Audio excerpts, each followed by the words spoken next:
사랑하는 여러분 반갑습니다. 부활주일을 지나고 오늘 세 번째 주일 여행으로 여러분과 함께합니다. 여러분을 다시 한번 격하게 환영합니다. 환영합니다. 나오신 여러분, 여러분 뜨겁게 사랑합니다. 여러분 앞뒤에 계신 분들 한번 이렇게 봐주실까요? 그리고 제가 전하는 말씀같이 당신을 뜨겁게 사랑합니다 라고 인사 나눠줬으면 좋겠습니다. 당신을 뜨겁게 사랑합니다. 고맙습니다. 여러분, 주님의 부활의 소식이 여러분께는 어떤 소식으로 들렸습니까? 우리 믿음의 증거이고 또 우리 신앙의 정말 소중한 살아있는 신앙이다, 소망이 된다, 이런 말씀을 많이 듣고 또 하고도 있습니다. 복음은 나에게, 우리에게, 나의 신앙에 어떤 메시지를 잉태하고 있을까요? 특별히 어려운 때에 우리를 지켜주는 것, 우리가 난망했을 때 나의 마음을 붙들어주는 것, 오늘 여러분께서 이 자리에 이 시간에 지키고 있으면 충분한 경험과 또한 신앙의 역사가 있다 생각됩니다. 우리가 그럴 때 우리를 인도하시고 우리를 붙드시고 또 우리 신앙의 길자리가 되는 것, 그것이 부활 신앙이 아닌가 하는 생각을 해보았습니다. 베드로전서는요, 고난과 시련에 직면한 주를 따랐던 모든 형제자매들에게 편지한다 이렇게 적고 있습니다. 그들 모두가 동역자들이었죠. 이웃들이었고요. 또한 친구들이었습니다. 물론 가족도 있었을 것입니다. 두려움이 있었을 때, 힘들었을 때 그들에게 힘과 용기를 주려고 사도 베드로는 편지를 썼습니다. 역사적 시점으로 보면 로마의 박해가 본격적으로 시작되었을 때 네로 황제 시대 AD 64년으로 추정하고 있습니다. 학자들은요. 이 수신자는요, 베드로전서 1장 1절에 이렇게 기록하고 있습니다. 본도, 갈라디아, 갑보도기아, 아시아와 비두니에 흩어져 있는 나그네들이다 라고 적고 있습니다. 또한 우리도 그 서신서를 읽고 또 해석하고 설교도 이렇게 듣고 있습니다. 베드로 사도는 환난 중에 있는 유대인들, 특히 디아스포라 그리스도인들에게 편지를 했습니다. 고난에 약해지지 마라. 믿음으로 극복해 나아가라. 그러고 무엇보다 더 소중한 것을 잃지 말라라고 격려했어요. 베드로 서신서의 취지를 살짝 생각해보고 당시 초대교회의 상황들을 유추해보면 정말 그때 얼마나 급박하고 무서웠을까 하는 생각을 합니다. 사방에서 순교를 하고 죽어간 사람들이 즐비하고 로마 전역으로 퍼져가는 무서운 박해의 위협 속에 이런 상황에 이거 믿음을 지켜야 하나? 어디까지 이 믿음이 유용한 건가? 반문과 의심, 그리고 또 가족들은 얼마나 회유를 했을까요? 아마도 그들의 흔들림이 적지 않았을 것 같습니다. 우리도 코로나를 겪었어요. 듣도 보지 못한 코로나를 겪었습니다. 전에도 없었고 앞으로도 없을 거다 이런 얘기로 영어 표현을 하는데 우리의 삶의 모습이 바뀌었고 사람들이 생각하는 것도 많이 바뀌었습니다. 세상도 바뀌고 아직도 계속해서 변해가고 있어요. 로마가 박해를 하던 초대교회 베드로 사도가 살던 그 시대, 또한 코로나로 인해서 많은 것이 변해가고 또 지금도 변하고 있는 지금 각기 시간은 다르지만 두 시대에 던지는 공통된 화두가 있지 않을까. 이때 과연 우리는 무엇을 해야 하나? 그리고 정말 소중하고 귀한 것은 무엇인가? 우리가 너무 바쁘게 사느라고 어쩌면 세상과 어깨를 나란히 하려고 애쓰는 바람에 그 마음속에 어때요? 한번 잘 살아봐야 되잖아요. 한 번 사는 거니까. 너무 애를 쓰는 바람에 정작 우리가 놓치고 너무 당연한 것이었는데 무심히 지났던 것, 과연 그것은 무엇일까요? 여러분, 우리에게 그것은 무엇일까요? 여기 각 사람의 삶 속에 가장 소중한 것은 아마 다를 수도 있습니다. 아마 개인의 생각과 또 삶의 형편과 또 목표와 여러 가지 이유로 다를 수 있습니다. 그런데요, 그렇지만 행복한 가정이라고 고백하는 가정들이 가지고 있는 공통된 이야기는 그 답이 비슷하다는 거예요. 아주 비슷한 이야기로 행복하다 합니다. 그런데 어때요? 오늘도 여전히 오늘 아침에도 우리는 분주하게 아주 열심히 살려고 애를 씁니다. 우리 모두가 그렇게 갖고 싶어하는 그것 잠시 마음속으로 생각해 보시기로 하고요. 잠깐 마다 테레사 수녀님 말씀을 나누겠습니다. 테레사 수녀님께서 사랑에 대해서 이렇게 말씀하셨어요. 하나님은 우리 사랑에 관심이 크십니다. 우리 가운데 불필요한 이는 한 사람도 없습니다. 하나님은 못하시는 일이 없고 가장 능력 있는 인간이 해놓은 일을 바로 아무 일도 없던 것처럼 무로 돌려버릴 힘도 가지고 계십니다. 우리는 죽을 때까지 일할 수 있어요. 또한 부쩍이나 많은 일을 할 수도 있습니다. 그러나 우리가 하는 일이 사랑과 관계였다면 하나님 보시기에 아무 쓸모도 없습니다. 그래서 수준이 좀 너무하신 거 아닌가. 그 안에 사랑이 없다면 아무리 크고 근사하고 혼나는 일을 우리가 한다 해도 하나님 마음을 쓰시지 않는다고 하시네요. 왜 하나님은 그러실까요? 그러면 하나님은 어떤 것에 관심을 보내실까요? 오늘 본문은 그 행위대로 심판하시는 하나님을 두려워하며 살라 하십니다. 본문 17절로 가시겠습니다. 외모로 보지 않고 각 사람의 행위대로 심판하시느니 이를 너희가 아버지라 부른즉 너희가 나그네로 있을 때를 두려움으로 지내라. 이 말씀에서요, 외모라는 단어, 나그네 되었을 때라는 구절이 눈길에 오었습니다. 여러분 어떠셨습니까? 먼저 하나님은 외모를 보시지 않는다고 베드로는 말합니다. 그래서 외모는 어떤 의미를 품고 있을까요? 아마 생김새가 들어가겠죠? 아니면 또 입성이 되겠죠? 입고 있는 옷. 여기서는 좀 더 넘어가서 생각하는 것 같습니다. 아마도 세상 사람들이 갖기를 원하는 세상의 자랑거리가 외모에 포함된다. 염두에 두시고 내가 자랑할 수 있는 세상적인 모든 것, 이것을 외모라고 알고 있습니다. 우리가 흔히 말하는 학벌이 있고요. 돈도 있겠고요. 열심히 쌓은 지식이 있겠고요. 어쩌면 타고난 재능이 있겠습니다. 또한 아름다운 미모가 있고 인간적으로 자랑할 수 있는 모든 것, 오늘 본문은 이것을 외모라고 말하고 있지 않을까 하는 생각을 해봤습니다. 그런데 하나님은 외모를 보지 않으신다 합니다.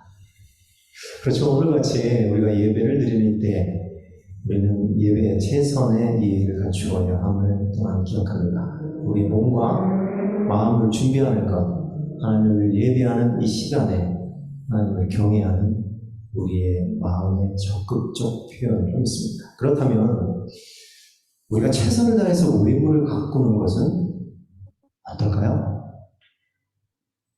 학업을 열심히 하는 것, 미모를 가꾸는 것, 성실히 경제생활에서 부를 늘리는 것, 지식을 늘리는 것 등등등, 이것을 위해서 다른 이들보다 더 애쓰고 노력한다면 이거 잘못된 일인가요? 하나님 이거 관심이 전혀 없으신가요? 그렇지 않겠죠. 모든 것이 우리의 행실을 거룩하게 하기 위해서 사용된다면 참으로 훌륭한 일이라 생각됩니다. 때때로 그 자체가 목적이 될 때가 있습니다. 위법을 할 때도 있어요. 또한 우리가 가진 것 자체가 마치 우상인 것처럼 섬길 때도 있습니다. 그로 인해서 형제들과 갈등도 하고 심지어 악행을 힘싸움을 때도 있습니다. 우리도 이 정도는 알죠. 그런데요, 이런 일이 멀리 있지 않다는 데 있습니다. 사탄은 누구라도 공격할 수 있고, 미혹과 그 대상이 어느 누구도 예외가 될 수 없다는 거죠. 안타까운 사실은 우리가 가진 능력으로는 그 유혹을 이기기가 어렵다는 것입니다. 물론 이 중에 너무 철저하게 사셔서 반론을 제기하실 분도 분명히 있을 줄 믿습니다. 그렇지만 성경은 이것을 증명하고 있습니다. 이스라엘 백성은 사탄의 유혹을 뿌리치지 못하고 뭔가 우상 숭배와 부도덕한 죄에 빠졌었습니다. 백성의 지도자들은 더 깊은 죄와 우상 숭배에 빠졌습니다. 사사기 1장 10절 말씀을 보겠습니다. 10절 15절 말씀입니다. 이스라엘 자손이 여호와께 부르짖어 이르되 우리가 하나님을 버리고 바알들을 섬김으로 주께 범죄하였나이다 하니 여호와께서 말씀하시되 내가 애굽 사람과 아모리 사람과 암몬 자손과 블레셋 사람들에게서 너희를 구원하지 아니하였느냐. 또 시돈 사람과 아말렉 사람과 마온 사람이 너희를 압제할 때에 너희가 내게 부르짖음으로 내가 너희를 그들의 손에서 구원하였거늘 너희가 나를 버리고 다른 신들을 섬기니 그러므로 내가 다시는 너희를 구원하지 아니하리라. 가서 너희가 택한 신들에게 부르짖어 너희의 환난 때에 그들이 너희를 구원하게 하라. 이에 이스라엘 자손이 여쭈어대 우리가 범죄하였사오니 주께서 보시기에 좋은 대로 우리에게 행하시려니와 오직 주께 구하오니 우리를 건져내옵소서. 여러분, 우상 숭배는 어떠한 마음에서 시작될까요? 어떠한 마음이 우상 숭배의 발로가 될까요? 아주 이기적인 마음에서 시작됩니다. 이기적인 마음은 어때요? 지극히 우리의 본성이죠. 이 마음은 우리가 따로 훈련을 하지 않아도 굉장히 잘 자랍니다. 우리 마음속에서 그런 특성이 있어요. 물론 우리 교우님들은 그 마음을 키우고 있지 않다 믿습니다. 그러면 이스라엘 리더들은 어땠을까요? 그리고 가장 거룩해야 할 제사장들은 그래도 역시 사탄의 속아 우상 숭배를 하고 말았습니다. 거기에 더 나아가 가장 지혜로운 왕으로 아이들이 선지 스쿨 때 배우고 또 저희도 읽고 묵상했던 솔로몬 왕. 그 왕은 부궁들이 믿었던 각종 우상들을 섬겼다라고 적고 있습니다. 열왕기상 11장 4절 말씀입니다. 솔로몬이 나이가 많을 때에 그의 여인들이 그의 마음을 돌려 다른 신들을 따르게 하였으므로 왕의 마음은 그의 아버지 다윗의 마음과 같지 아니하여 그의 하나님 여호와 앞에 온전하지 못하였으니. 하나님 백성으로 산다는 것을 여러분 어떻게 정의하십니까? 그 백성들에게는 어떠한 이유가 있어도 지켜야 할 계명을 주셨어요. 그런데 그 말씀대로 살기가 여간 어렵지 않습니다. 사실 살지 못할 때가 많아요. 심지어 주님 앞에 범죄할 때도 있습니다. 그렇지만 진정으로 회심하고 돌이킴이 필요할 때도 분명히 있습니다. 그런데 돌이키지 않고 선을 넘고 점점 멀어지고 그래서 벌어졌던 사건들을 성경은 기록하고 있습니다. 네, 안타깝게도 그 범죄한 죄값은 훗날에 그들 자신들이 받거나 나는 더 안타까운 것은 그들의 자손들이 감당해야 했던 사건들도 성경은 기록하고 있습니다. 사랑하는 여러분, 사탄은 한 번에 성과를 내지 않기도 합니다. 하지만 끈질기게 쉬지 않고 계속해서 미혹한다는 것이죠. 사탄의 미혹 앞에서 누구도 장담할 수 없다는 것은 성경이 이렇게 증언하고 있습니다. 이 시편 기자와 사도 바울은 로마서에서 이렇게 적고 있습니다. 의인은 없나니 하나도 없으며 깨닫는 자도 없고 하나님을 찾는 자도 없고 다 치우쳐 함께 무익하게 되고 선을 행하는 자 없나니 하나도 없다. 이게 신구약 시대만의 이야기일까요? 오늘도 미신에 빠져있는 분들, 사이비 종교에 심취해 있는 분들, 이단을 쫓는 분들, 그분들이 이렇게 많음을 보고 놀라기도 합니다. 왜 그럴까요? 그들은 답을 가지고 있다고 합니다. 답을 가지고 있다. 우리는 답을 원해요. 그죠? 근데 그 답을 주는 사람을 쫓아가는 거죠. 답을 가지고 있는 사람들을 주의하시기 바랍니다. 하나님과 우리가 친밀함이 떨어질 때, 뜨거웠던 사랑이 우리가 식어갈 때요, 마음먹은 대로 우리가 해야 할 일을 하지 못할 때, 세상이 유혹이 몰아칩니다. 기도를 하는데 기도가 되지 않고, 또한 기도를 드렸는데 응답이 없을 때가 있습니다. 그 틈을 타고 너무도 자연스럽게 스며드는 것. 아마도 여러분도 잠시 잠깐 경험하셨을 그런 마음이라 생각됩니다. 바로 그때 우리가 놓치지 말아야 할 것. 다시 돌아가서, 그렇다면 우리가 정말 소중하게 지키고 간직해야 할 신앙과 삶의 열매는 무엇일까요? 그것이 너무도 당연해서 그냥 놓치기 쉬운 바로 그것 말입니다. 22절로 가겠습니다. 너희가 진리를 순종하고 너희의 영혼을 깨끗게 하여 거짓이 없이 형제를 사랑하기에 이르렀으니 마음으로 뜨겁게 서로 사랑하라. 마음으로 뜨겁게 서로 사랑하라. 아멘. 근데 여기 전제가 있네요. 진리를 순종하고 우리 영혼이 깨끗해져야 되는데, 비로소 그때야 뜨겁게 사랑할 수 있는데, 순서대로 이루어져서 비로소 사랑할 수 있는 조건이 돼야 되는데, 여러분은 어떻습니까? 여러분은 어떤지 모르겠습니다. 제가 제 자신을 돌아보니까요, 제 자신을 생각해보면 본질적으로 저보다 다른 일을 더 사랑할 수 있는 존재가 못됨을 늘 확인합니다. 아주 이기적인 존재죠. 때때로 무거운 의무감을 가지고 사랑을 하려고 했을 때도 있습니다. 애를 쓰면 쓸수록 이렇게 힘들고 부딪히는 일이 많죠. 그래서 사도 베드로는 이렇게 말합니다. 우리가 사랑을 하려면 먼저 진리에 순종해야 한다. 그리고 너희의 영혼의 깨끗함을 받아야 한다. 그랬을 때 거짓 없이 형제를 사랑할 수 있다.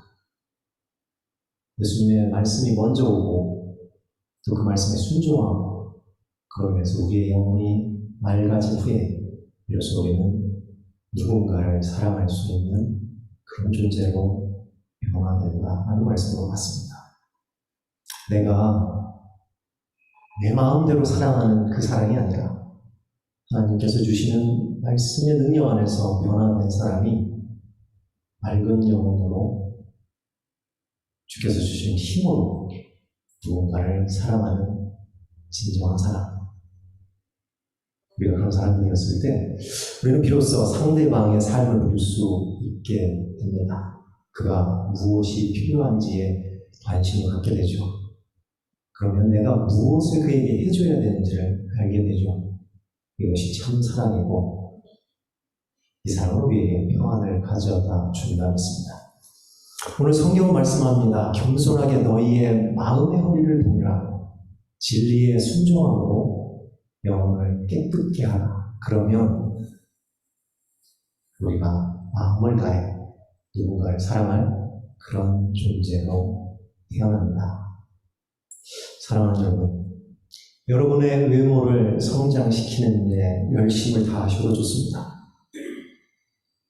그 일이 다른 사람을 사랑하고 또한 그들을 살리는 일에 사용된다면 하나님은 분명 기뻐하시리라 믿습니다. 그렇지만요, 혹시라도 그 일의 성과를 내지 못할 때가 있을 수 있습니다. 너무 실망하지 마시기 바랍니다. 사도 베드로는 오늘 본문에 있는 마지막 절에서 형제자매들을 이렇게 위로합니다. 베드로전서 1장 24절의 말씀. 그러므로 모든 육체는 풀과 같고 그 모든 영광은 풀의 꽃과 같으니 풀은 마르고 꽃은 떨어지되 오직 주님의 말씀은 세세토록 있도다. 아멘.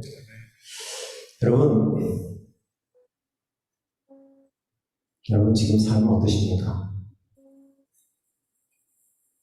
더 높은 곳에, 더 안정된 곳에, 더 좋은 곳을 향하여 정말 크게 뜨고 매일매일 달려가는 결심을 하고 있지는 않아요. 좀 더 빨리, 좀 더 많은 것을 축적해야지, 모아야지, 저희 부자가 돼야지 하는 조급한 마음은 들지 않으십니까? 네, 맞습니다. 지극히 당연하고 우리의 음성적인 마음인 것 같습니다. 저도 조금 전까지 이 생각과 씨름을 했습니다.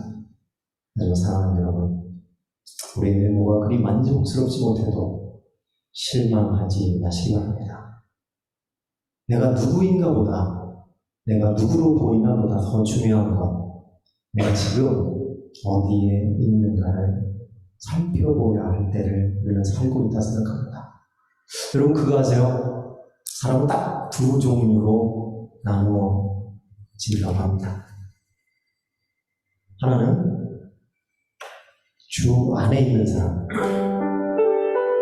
그리고 다른 하나는 뭐겠어요? 주 밖에 있는 사람. 여러분은 지금 어디에 계십니까? 여러분이 힘겹게 달려왔던 여정 가운데 여러분은 어느 트랙을 지금 달리고 계십니까? 사도 베드로는 주 안에 있는 형제 자매들을 오늘 보니 나그네라고 칭합니다. 나그네의 영성은 무엇일까요? 나그네의 영성은 가야 할 길이 분명해야 합니다. 그리고 나그네는 그 길을 잘 가기 위해 정말 최적화된 상태를 유지해야 그 길을 잘 갈 수 있습니다. 그리고 여러분과 우리 모두는 나그네의 삶에 동참해서 이렇게 동역자들을 모였습니다. 여러분, 우리가 뜨겁게 서로를 사랑해야 될 분명한 이유가 있지 않습니까? 오늘 말씀 뵙겠습니다. 요즘에 삶이 수월치 않습니다. 많은 사람들이 어렵다고 합니다. 그렇지만 우리는 주 안에 있습니다. 여러분 주 안에 있다 믿습니다. 함께 우리가 선택한 그 나그네 여정에 재미가 있었기를 소망해봅니다. 힘들지만 때때로 신나는 일이 있기를 또한 소원합니다. 잠시 묵상하시면서 주 안에 있는 나에게 딴 힘이 있으랴 십자가 밑에 나아가 내 짐을 풀어라 주님을 찬송하며 할렐루야 할렐루야 내 앞길 멀고 험해도 난 주님만 따라가리라 같이 읊조으시고